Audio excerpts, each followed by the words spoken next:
Morning. Anthony Anderson died in police custody. Now, his family wants to know why no one tried to save him. WJZ and Mike Schuer live outside City Police Headquarters with a story that's not over by a long shot. Good morning, Mike. Good morning, Don. Good morning, everyone. No, it's not. Right from the jump, the family was crying police brutality, but police were saying, no, the man choked on drugs. Now the coroner's report, and it really sides with the family on this one. This report from the coroner confirms what the family of 46-year-old Anthony Anderson Sr. already believed. His death in police custody is ruled a homicide. The official cause of death, massive internal bleeding from blunt force injuries, including ruptured spleen and multiple fractured ribs. We know that an injustice anywhere is a threat to justice everywhere. And so we've come out here today, and some of us have been doing this campaign for some time against police brutality and excessive force, but we've come out here today to say enough is enough. And we've come out here today to stand in solidarity and in unity with this family to state that these officers need to be charged with murder. And they should be charged to the fullest extent of the law. We won't be intimidated. We won't be frightened by anybody.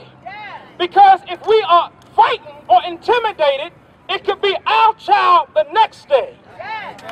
What we are dealing with here is a system in this city.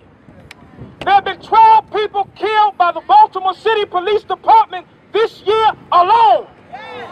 So when we stand here today for our dear brother, we stand here today for every single brother and every single mourning family who's lost their family member to police brutality and excessive force.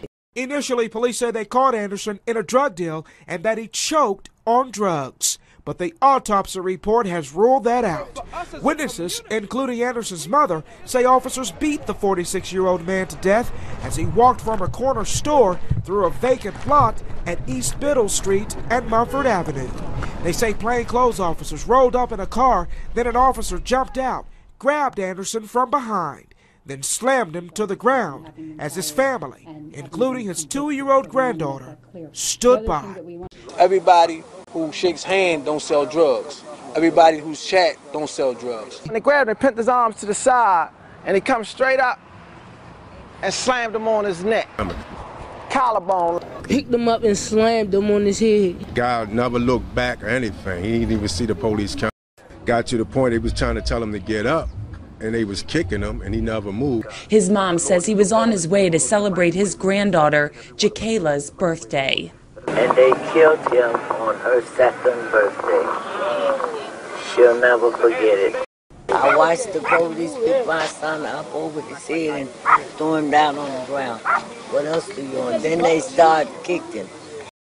And there was not an ounce of shame or contrition in the eyes, thoughts, minds, or hearts of these officers who engaged in this savage attack. We do not have a problem with the Baltimore City Police Department. We have a problem with officers that take their job, think they're above the law. On the evening of September 1st, Anderson's family says he came out of a bar on Biddle Street when he was confronted by police. His mother, son, daughter, and 2-year-old granddaughter were there. They laughed, they thought it was funny, and when we was telling them that Tony was complaining of suffering, of hurting, that they said he was just faking because he didn't want to go to jail, and that's not true. Police would not speak on camera, but they confirmed that 3 officers are on paid leave and drugs were not a contributing factor to Anderson's death. Initially, police said he tried to swallow drugs. The family attorney says he will file a civil lawsuit claiming excessive force. People get taken down in the streets every day. They don't die. They don't have their spleens ruptured. Death of a man who died in city police custody has now been ruled a homicide. And that contradicts the story that was initially provided by police. I-Team lead investigative reporter Jane Miller is live downtown with the details. Jane. Donna, police now confirm what we have been reporting about the death of Anthony Anderson. And now the question, will the officers involved be charged? Anthony Anderson died 10 days ago after being arrested by city police in East Baltimore. Police initially reported he may have choked on drugs he stuffed in his mouth during the arrest. The autopsy suggests otherwise.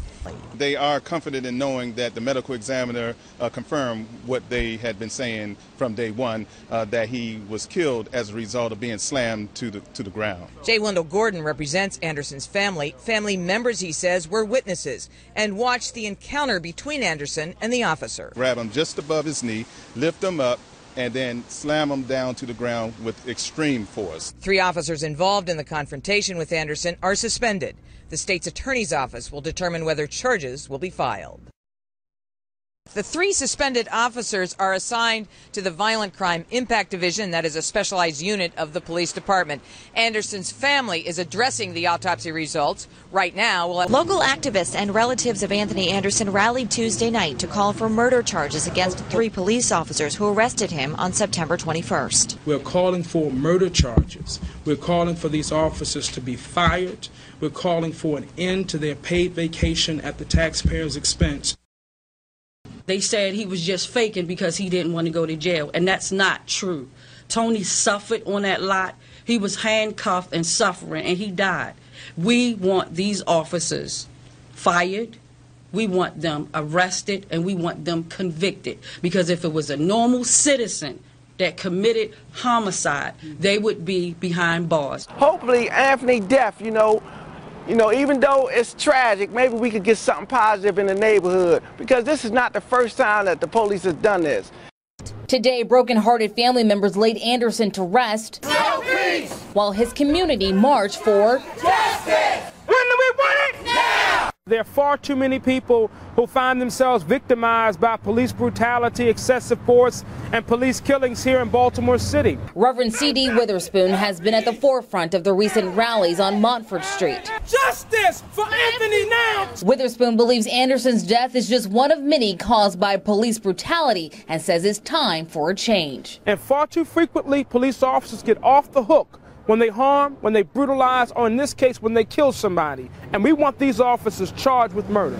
27, 28, 29, 30. That count will only get higher next month if the officers are not arrested and charged. I want them to go to jail.